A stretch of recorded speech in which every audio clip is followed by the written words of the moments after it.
fine. Let's try this trick. It's a little observation test.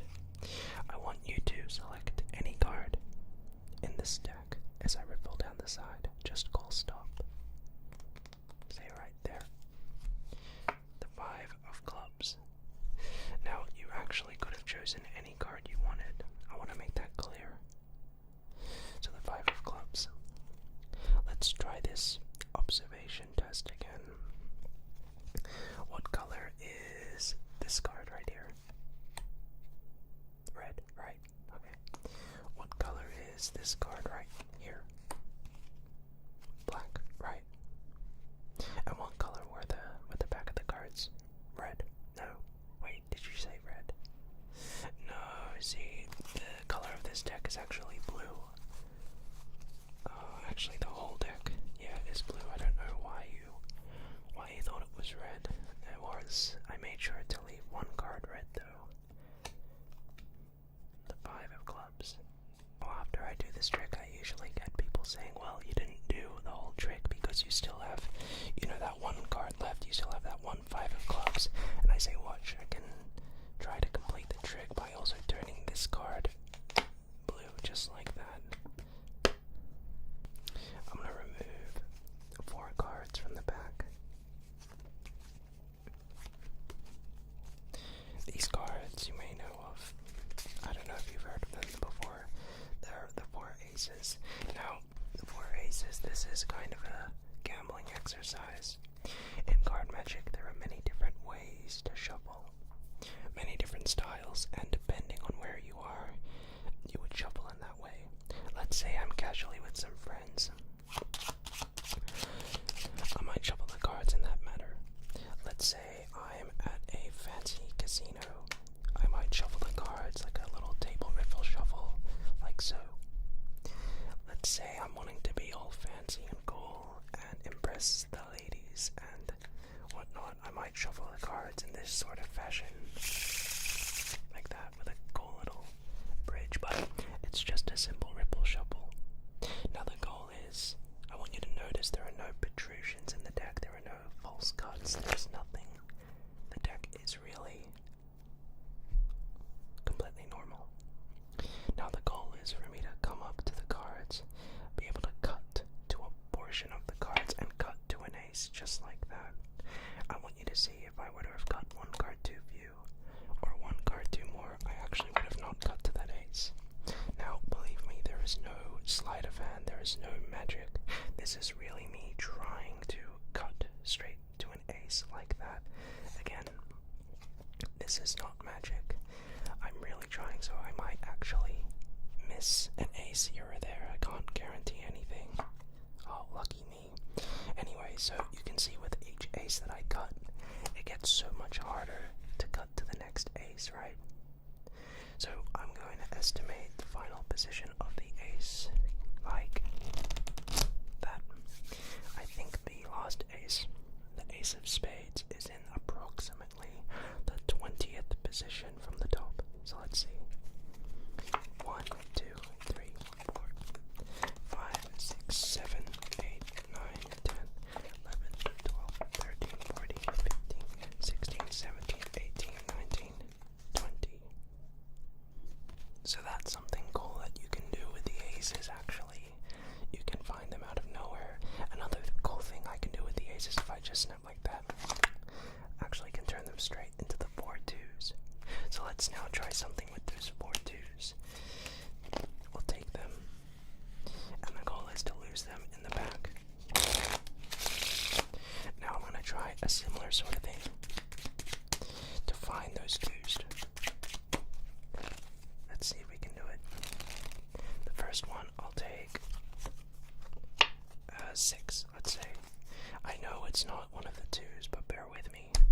Just like that, I can turn it into a 2. The next 2, just call stop anywhere. See right there. Just like that, there's the next 2. The third one is a bit more difficult to find, but I'll try my best. We'll take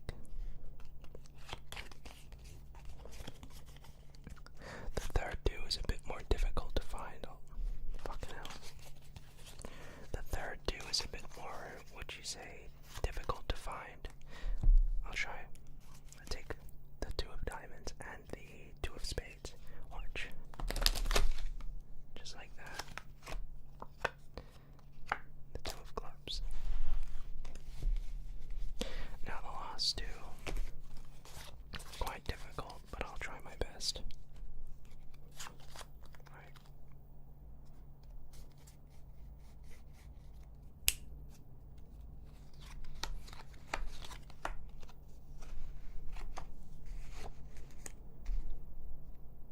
For this trick, I'm gonna do something quite peculiar.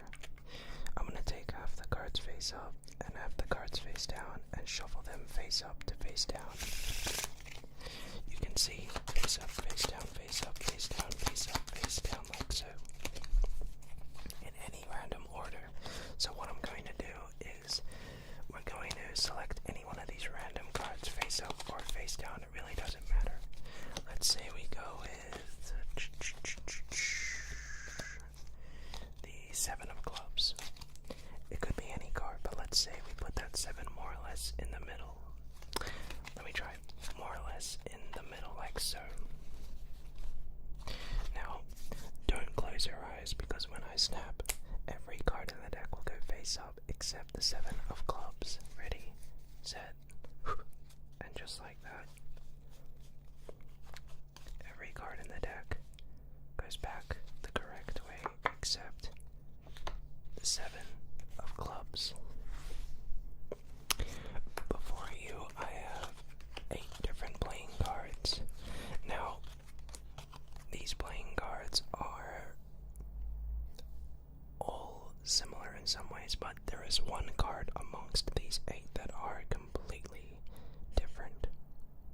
I want you to figure out which one of these cards is entirely unique from the rest. There's a very specific way. I'll give you a second to figure it out. Let's say you thought it was the King of Hearts. That's interesting that you'd say that.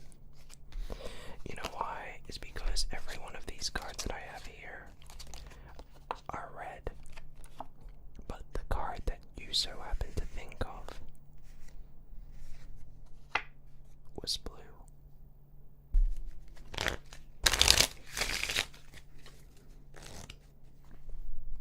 I want you to select any card from this pack. Okay, let's say you go with this one right here. The 9 of clubs. Okay. So we take that 9, we lose it in the deck. Give it a mix. Now, here's the interesting mechanic that I've learned over my many years of doing card magic. All I have to do is snap my fingers and your card jumps up to the top. Okay? So let's try that a bit slower. I'll try it again. Your card goes into the middle. If I just snap again, it'll jump up to the top. I get what you're saying. Well, I want to see that card jump up to the top. So instead of making it jump up to the top face down, I will do it face up. That way you can actually see the 9 of clubs, in fact, jumping up to the top. So I'll show you. We'll take a card. Watch. The 9 of clubs will jump up. Gives it a second and done, just like that. The 9 of clubs comes up to the top. How about now we try this? I'll get my 2 detectives, the 2 blackjacks. And instead of me finding your card, let's make things a bit interesting and get out 2 jacks to find your selected card. So, these jacks have been especially trained to find any card in a pack of 52 playing cards. I'm going to put the jacks in the card box. Make sure you can see them. Now, from here, we need you to select a card. So, say stop anywhere. Say right there. Remember this card.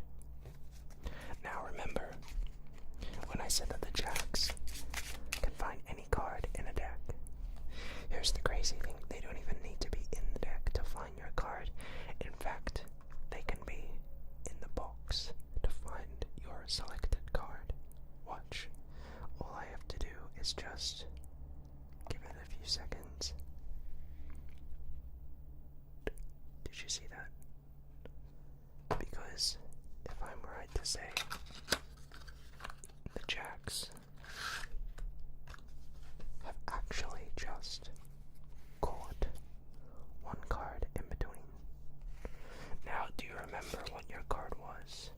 Because that's kind of important. Was it the 9 of spades?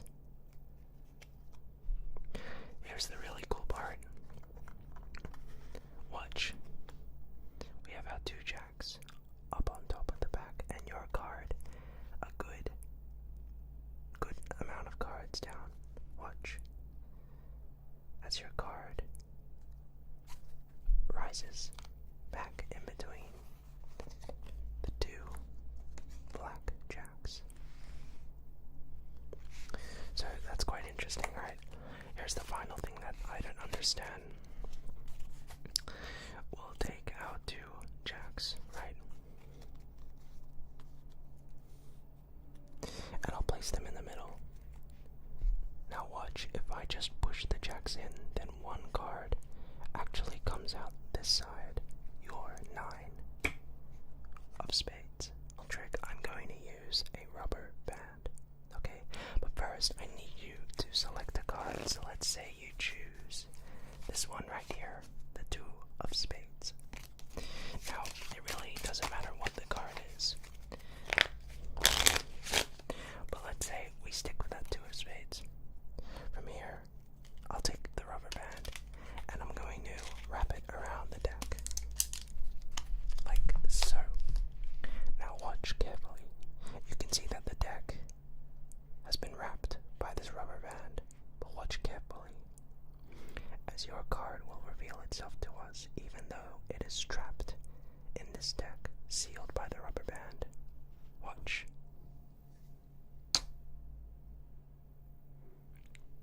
Just like that. One card actually melts through that rubber band. Your 2 of spades. I want to thank you all so much for watching this video. I hope you enjoyed.